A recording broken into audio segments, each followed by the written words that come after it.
A few comments now on democracy in general before we leave this first section about Seven Republic. Democracy just doesn't work very well. It works, but it doesn't work very well.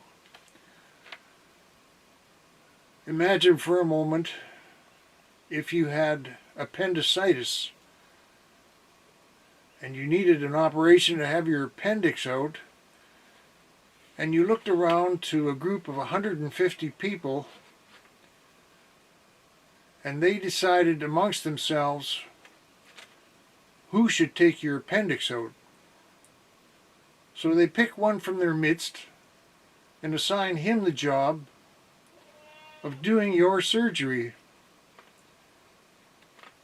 The person might well say, I have no experience in surgery, I know nothing about appendixes, I've been a shoe salesman all my life. I don't want to do the surgery particularly.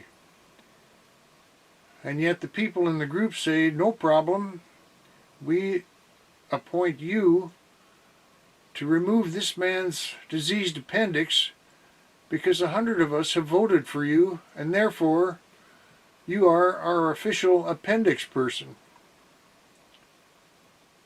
Or apply the same case to an airline pilot. Supposing you had a group of 100 people and an airliner that needed to be piloted.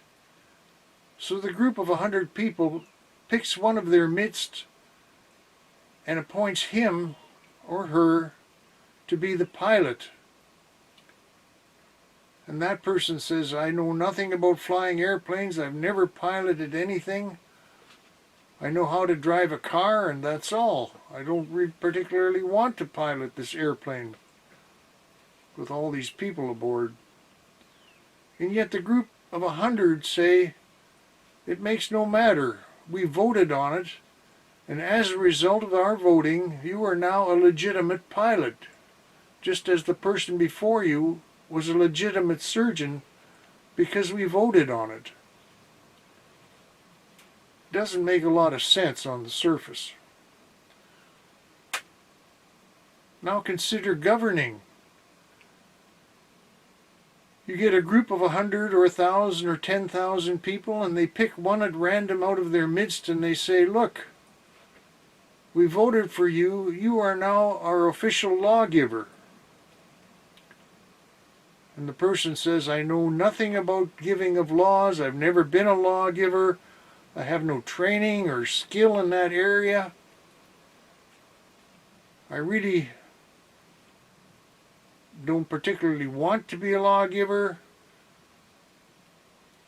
But the leader of the group of voters say, no matter, we've all voted for you, you have the majority of the votes, you are now a legitimate lawgiver. Go forward now and learn how to keep safe and make prosperous 330 million people. No matter that you have no experience or training, we've approved you, and we as a democracy are rarely wrong. And so what you have is a group of random individuals brought forward out of the general public with no particular skill, aptitude, training, or experience, who are then voted into positions of power and charged with creating the laws to form a congenial society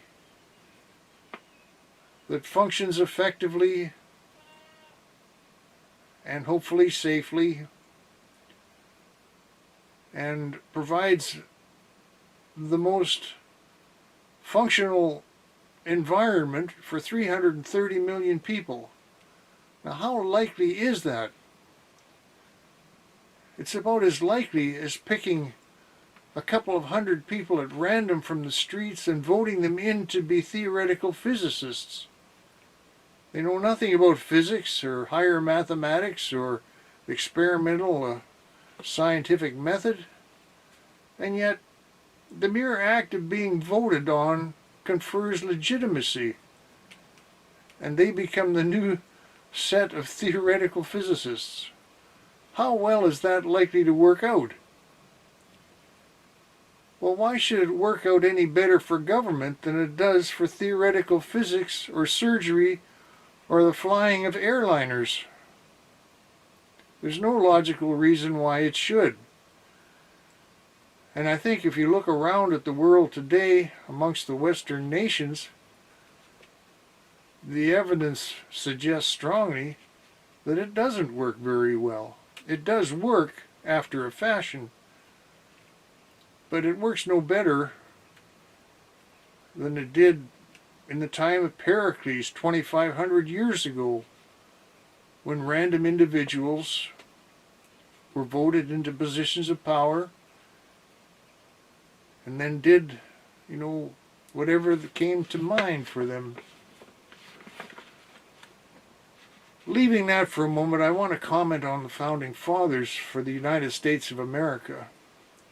We owe a debt of gratitude to the Founding Fathers because they did the best that they could.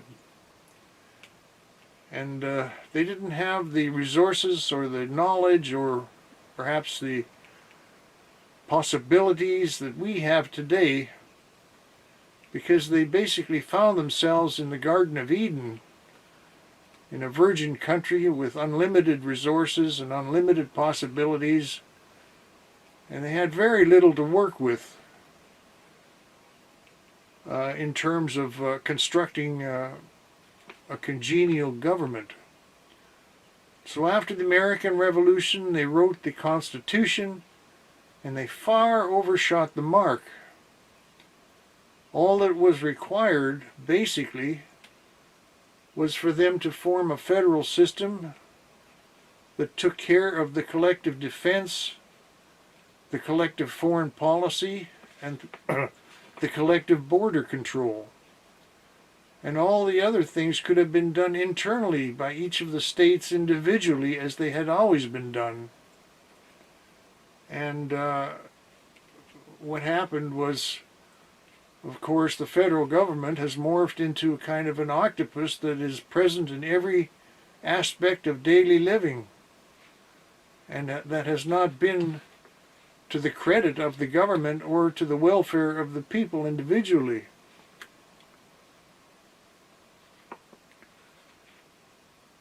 In the United States today, every citizen now owes roughly $100,000, and that's their portion of the national debt.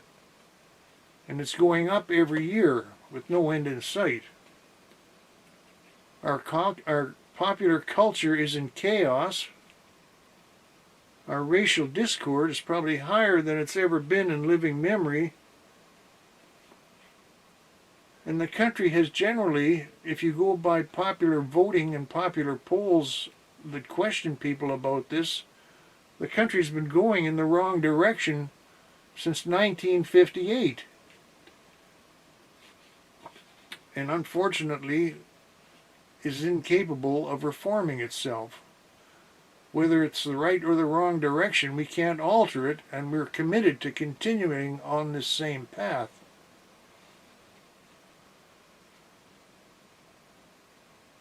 An indication of just where we're at is that very recently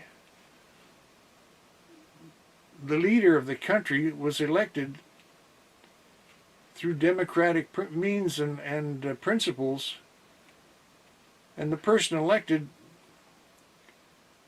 is 80 years old, can barely walk, can barely think, can barely talk, and he's in charge of protecting the welfare, security, and prosperity of 330 million people and the rest of the Western free world.